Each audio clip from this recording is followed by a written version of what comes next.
Hi all welcome back to my channel Madhuri vlogs 3-1. So చలికాలంలో వేడిగా వర్షం పడుతుంటే ఏదైనా తినాలి అనిపిస్తుంది కదా. సో నేనైతే కొబ్బరి అప్పాలు అయితే చూపిస్తున్నాను. ముందుగా 1 కప్ కొబ్బరిని అయితే మంచిగా ఫైన్గా తురుముకోవాలి. తర్వాత దాంట్లోనే పచ్చిమిర్చి, జీలకర్ర పచ్చగా మిక్సీ పట్టి వేసుకోవాలి. అండ్ దాంట్లోనే నువ్వులు కూడా వేసుకొని మిక్స్ చేసుకోవాలి. తర్వాత మనకు రుచికి సరిపోయేంత సాల్ట్, 2 టేబుల్ స్పూన్ బియ్యం పిండి, 4 to 5 టేబుల్ స్పూన్స్ శనగపిండి వేసుకొని బాగా మిక్స్ చేసుకోవాలి.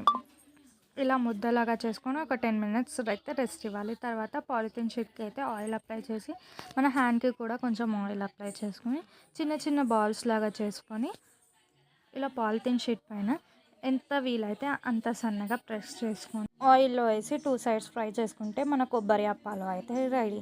సో మీరు కనుక నా ఛానల్ని ఫస్ట్ టైం చూస్తున్నట్టయితే ప్లీజ్ అండి నా ఛానల్ని సబ్స్క్రైబ్ చేసుకోండి, లైక్ చేయండి, షేర్ చేయండి అని కామెంట్